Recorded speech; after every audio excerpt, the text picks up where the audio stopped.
Hello दोस्तों, नमस्कार दोस्तों। आज के वीडियो में हम देखेंगे एपी समानांतर श्रेणी क्या होता है, कैसे बनता है, इसको देखेंगे। आपका बोर्ड एग्जाम नियर है तो आप क्विक रिवीजन कर लीजिए। कहने का मतलब रिवीजन आपका हो रहा है। अगर देखिएगा इसमें हम आपको फार्मूला भी बताएंगे, कंसेप्ट भी बताएंगे और एग्जाम्पल भी देंगे, ठीक है ना। तो अगर आप नहीं जानते होंगे तो आप समझ जाएंगे। तो चलिए शुरू करते हैं। देखिए एपी का मतलब अर्थमेटिक प्रोग्रेशन अंग्रेजी होता है, हिंदी होता है समानांतर श्रेणी। समानांतर श्रेणी है क्या, इसके लिए हम एग्जाम्पल लेते हैं आपके सामने। देखिए 2 4, ठीक है ना, 6 8 10 12 ये अनंत तक जा रहा है।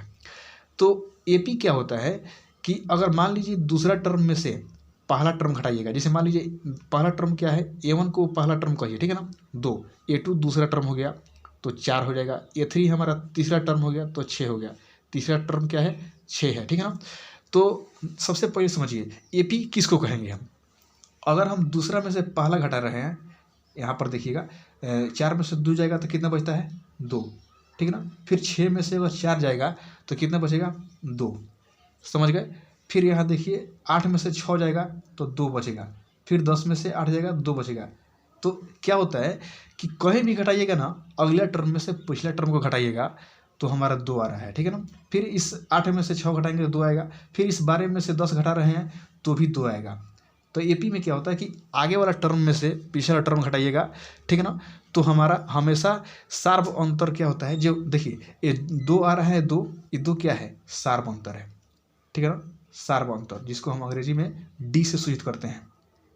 तो आप एपी में अगर आगे वाला टर्म से पहले वाला टर्म को घटाइएगा तो सार्व अंतर सेम आता है। जैसे मैं 10 में से 12 में से 10 गया तो 2 आया, 10 में से 8 गया तो 2 आया, 8 में से 6 गया तो 2 गया, मतलब आया, ठीक है ना। फिर 6 में से 4 गया तो 2 आया। तो इस तरह होता है। एपी उसको कहते हैं कि अगर अगले वाले टर्म में से पिछले वाले टर्म को घटाएंगे तो सार्वअंतर बराबर होता है। कहीं भी घटा के देखिएगा, यहाँ घटाइएगा तो 2 आ जाएगा, फिर यहाँ से घटाइएगा तो 2 आ जाएगा। तो इस तरह के जो भी सीरीज बनते हैं वो क्या होते हैं, समांतर श्रेणी होते हैं, ठीक है ना। चलिए एक एग्जाम्पल और लेते हैं। जैसे मान लीजिए हम कहें 6 10 14 18 22, इस तरह अनंत जा रहा है। तो ये बताइए एपी में है कि नहीं है। तो इसके लिए हम क्या करेंगे, इसके लिए सबसे पहले हम क्या करना होगा कि अगला टर्म में से, जैसे मान लीजिए 10 में से 6 जाएगा तो 4 बचेगा। फिर 14 में से 10 जाएगा तो 4 बचेगा। देखिए फिर 18 में से 14 जाएगा तो 4 बचेगा।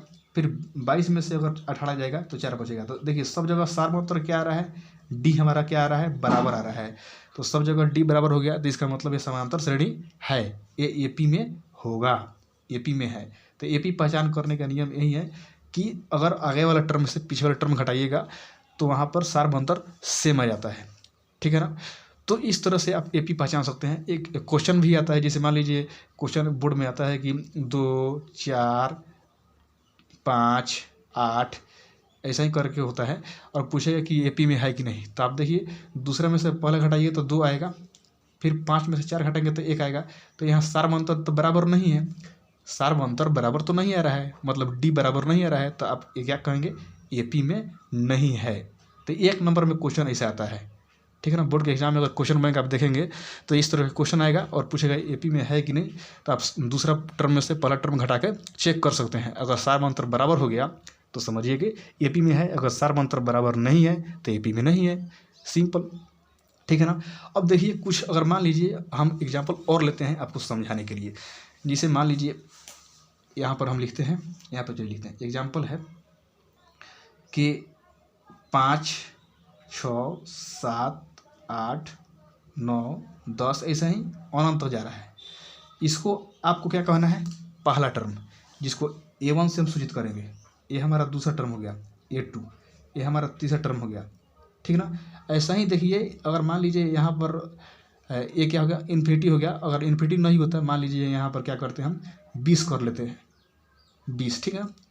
तो ये हमारा AN अंतिम टर्म होता है, AN को हम अंतिम टर्म कहेंगे, ठीक है ना, अंतिम टर्म, अंतिम पद। तो मान लीजिए 5 6 7 8 ऐसा ही करके अंतिम टर्म क्या है, 20 है। तो आप समझ रहे हैं अंतिम टर्म को AN से सूचित करते हैं। अब देखिए AN का फॉर्मूला क्या होता है। अगर अंतिम टर्म का फॉर्मूला आपसे पूछे AN बराबर, तो जानते हैं क्या होता है, आप यहाँ लिखिएगा A + N - 1 × D। ये फार्मूला होता है, इसको याद रखिएगा। अब इसमें आपको पता होना चाहिए, थोड़ा ऊपर कर देते हैं।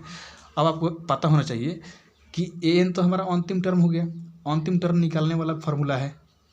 ये हमारा क्या हो गया, ये हमारा पहला टर्म हो गया, ठीक है ना, पहला पद।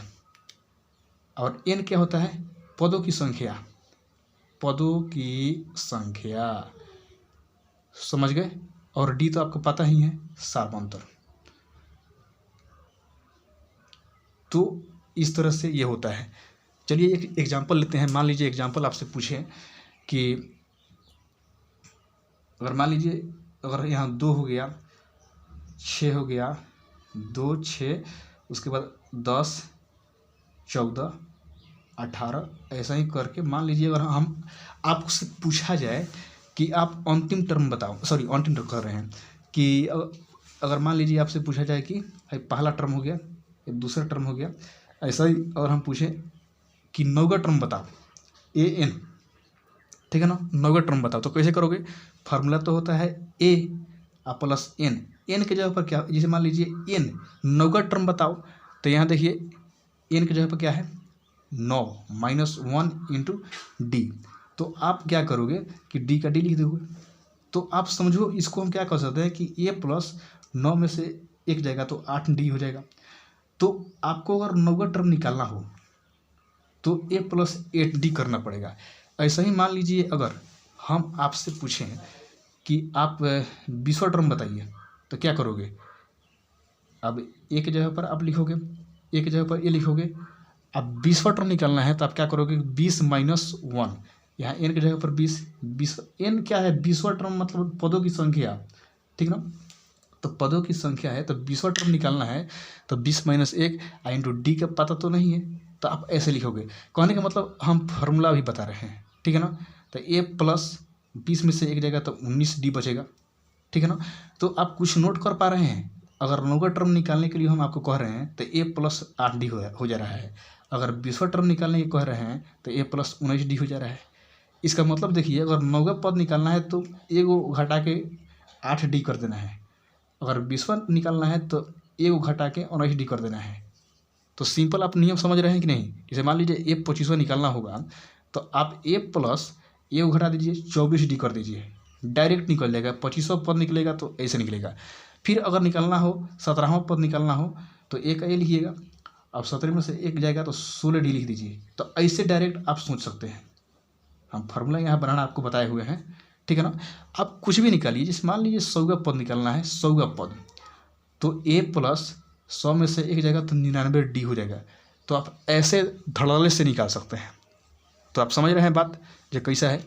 तो यहाँ पर देखिए, तो यहाँ हमारा क्या हो गया कि a1 हमारा 2 हो गया, फिर a2 6 हो गया, a3 हमारा 10 हो गया। तो d निकालना है, d बराबर कितना होगा, a2 माइनस a1। दूसरे का पद में से पहले का पद घटा देंगे d निकालने के लिए। और दूसरे का पद कितना है 6 और माइनस 2, ठीक है ना। तो यहाँ पर देखिए 6 में से 2 जगह 4, ये सब AP में है। AP में कैसे है, AP में है। देखिए यहाँ पर कैसे AP में है, क्योंकि यहाँ पर कहीं भी अगर निकालिएगा ना, यहाँ देखिए 6 में से 2 जगह तो 4 बचेगा, फिर 10 में से 6 जाएगा तो 4 बचेगा, फिर 14 में से 10 जाएगा तो 4 बचेगा, फिर 18 में से 14 जाएगा तो 18 में से 14 जाएगा तो 4 बचेगा। तो यहाँ सार्वंतर समान है, तो ये AP में है। और AP वही ना होता है जहाँ सार्वंतर समान हो जाता है, वहाँ वो AP सीरीज होता है। तो इस तरह से हम D निकाल दिए। अब निकालना है, मान लीजिए हमें, चलिए हम 9वां पद निकालना चाहते हैं। तो a9 बराबर क्या लिखे हैं, a प्लस ए को घटा के लिखना है 8d कर दीजिए, ठीक है 8d। उसके बाद क्या होगा कि a की जगह पर आप लिखिए 2। देखिए a की जगह पर क्या है, पहला पद क्या है, a का मतलब पहला पद, 2 प्लस 8, और d का मतलब क्या हो गया, d का माने तो 4 निकाले हैं तो 4 कर दीजिए यहाँ पर, ठीक है ना। तो अब क्या करेंगे कि 2 प्लस 8 चौका 32 और 32 2 34, तो 9वां पद हमारा क्या आ जाएगा, 34 आ जाएगा। इसी तरह अगर निकालना हो आपका 20वां पद निकालिए। 20वां पद क्वेश्चन हमारा यही है, इसी में हम 20वां पद निकाल रहे हैं। 2 6 10 14 है ना, इसी में 20वां पद निकाल रहे हैं, ठीक है ना। तो 20वां पद निकलेगा तो क्या होगा, यहाँ देखिए 20वां पद हम बताए थे यहाँ पर, तो a का a लिखिएगा। अब 20 से 1 घटा के लिख दीजिए 19d, डायरेक्ट हो गया 19d हो गया। तो एक जगह पर हमारा क्या है 2, तो 2 लिखिए। और 19 और डी के जगह पर क्या हो गया, डी के जगह पर तो 4 आया है तो 4 लिखिए, यानी कि 2 + 19 होगा 76 और 76 और 2 कितना हो गया, तो आप कह दीजिएगा 78। तो इस तरह से आपका निकलते जाएगा। कुछ भी निकालिए, जैसे मान लीजिए यहाँ पर अगर निकालना होता है चौथा पद, एक हुआ, दूसरा, तीसरा, चौथा। चलिए चौथा पद अगर हम निकालना चाहते हैं, देखिए यही पर आपको समझ में आ जाएगा। चौथा पद निकालना है तो क्या करेंगे, a + 3d हो जाएगा। अब देखिए एक जगह पर हमारा 2 है और 3 का 3 हो गया, और डी कितना है, डी तो हमारा 4 है तो 4 लिखिए, 3 × 12, 12 और 2 14। तो आप समझ रहे हैं यहाँ चौथा पद हमारा डी निकल गया 14, यहाँ आप देख सकते हैं।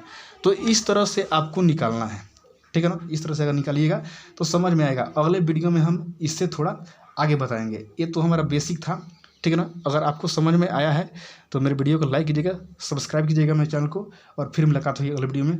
Thank you very much guys.